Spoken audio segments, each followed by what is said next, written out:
Alright guys, so this is going to be the second time that I started trying to film this. The first time I was interrupted by memory card error. So, this is an update on how my appointment went yesterday, January 28th, at the new ENT's office up in Erie that I'm now going to. So, a little back history.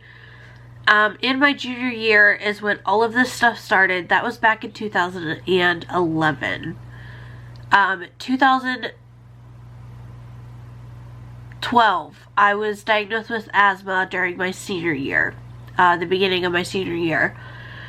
I was officially diagnosed with asthma, and ever since my asthma, it was very uncontrolled. My polyps were ridiculous.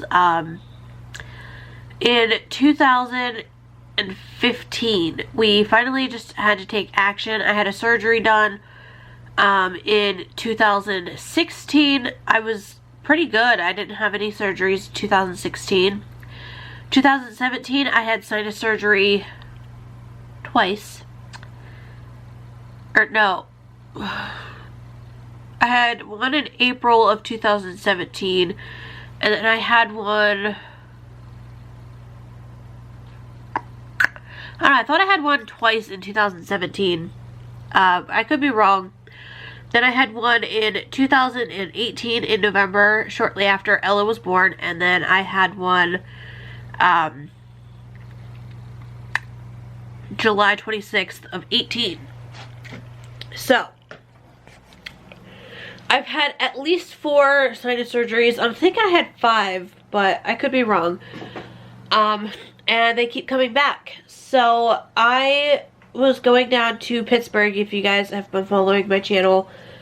I've been traveling back and forth to Pittsburgh like twice a month for appointments, and it just became too much. Tim was getting like his hours were getting cut almost pretty much, because it would 95% take up our day. So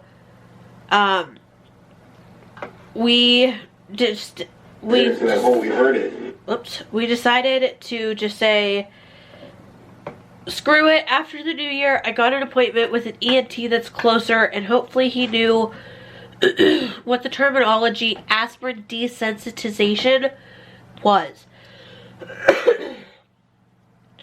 Because that is the, like, what's it called? The medicine, I don't know. That's what my one ENT down in Pittsburgh wanted me to do, or get done, was aspirin desensitization. I don't know if they're shots, if they're pills, if they're, I don't know what they are. That's all I know is the terminology thing for it. Ow. And luckily this doctor didn't know. So when we got up there, he was asking like routine questions and stuff like that. I informed him of everything. You know, I didn't keep anything a secret. I gave him release to get my medical records from down in Pittsburgh and everything. And he was not very happy, it seemed. Because he asked who I was seeing. I told him Dr. Lee. He's like, great, that's usually who I send my worst patients to, because she's like the best in the world, and she can handle stuff like that better than most people. However, I told him, I was like, Pittsburgh is just too far away. It's an 1.5 to 2 hour drive, depending on traffic, one way. So he said he's gonna keep eyes on my anatomy, all my sinuses and my ears and stuff.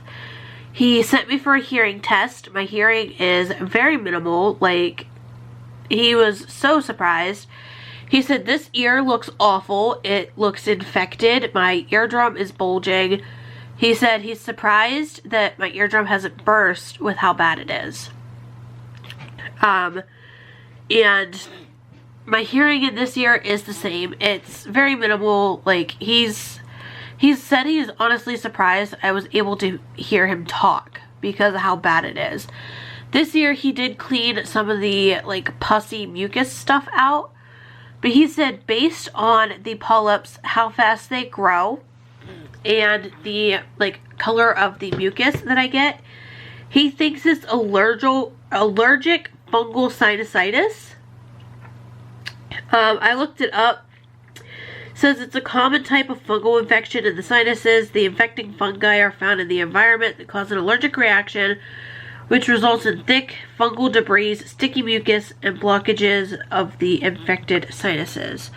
So he thinks there's that plus the polyps, and he thinks it's going to be a harder journey to get rid of them than like anyone expected. That's why they keep coming back. So he said that I needed to go and see Dr. Gallagher, something like that. He said that he is the like allergist or whatever, and he does the like aspirin desensitization, and he does like allergy testing and stuff like that. He had asked if I had allergy testing done prior, and I did back in 2011 when I started having these issues. These skin blood tests where they poked me a couple of times in this shoulder, like right here, and then like umpteen dozen times in my back to see if I reacted to anything. I knew I reacted to dogs, cats, cockroaches, and dander, and like something, pollen. I know those are at least 5 of the things that I reacted to. Cats and dogs and cockroaches were pretty severe. And I told him, I was like, that was a long time ago. It was like 2011. And I don't know the name of the doctor that did it. I don't know like the address. I don't even know if he's still in practice anymore. I was like, all I know is it was done in Greenville, PA. That's all I can tell you. So he said he's going to try to get the results from that and send them to Dr. Gallagher so that he can compare them. But I have to go and get the allergy testing done May 5th, I think is when they're going to do it. That's my appointment time or day with him, and that's the earliest they could get me in. They said that it's like they're booked, and if I wanted to get in sooner, then I could call and ask to be put on the cancellation list. So if someone canceled, they would call me and be like, hey, we got a cancellation, can you come in? But that doesn't work for me because I would need at least a week's notice before my appointment so that Tim could get the day off and we could go up as a family, and he could tend to Ella while I'm getting this testing and stuff done. So it's been pretty stressful.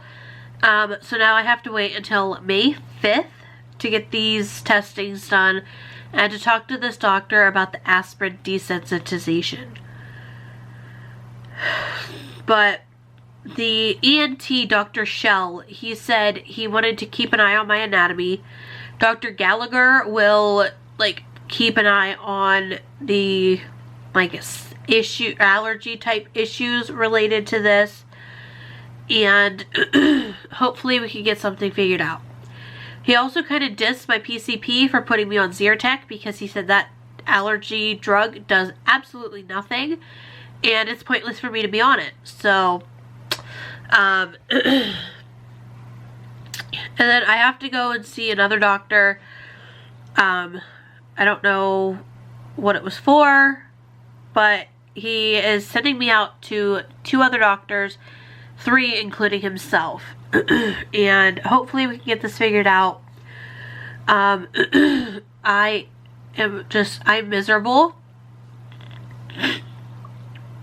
constantly blowing my nose, constantly worrying, like it's just very stressful. And if you guys have had any kind of sinus issues, even when you're sick, pretend you're sick for a minute and you're very clogged up and you can't breathe out your nose. That's my life every day. Tim complains when one of his nostrils gets clogged. Honey, try living like that every day. Both nostrils can't breathe, and it's just, no, it's not fun. I can't live my life to the fullest, and I'm only going on 25. Like, I'm only 24 right now. I will be 25 on May 15th or March 15th. And I can't even live my life to the fullest. I can't even get out and run and chase my daughter because of my nose. Like, I have to keep her close because I just can't chase after her. I don't know. Just hopefully we can get this all figured out soon. I will keep you guys updated, but this was just a short little video to keep you guys updated and let you guys know how my appointment went yesterday.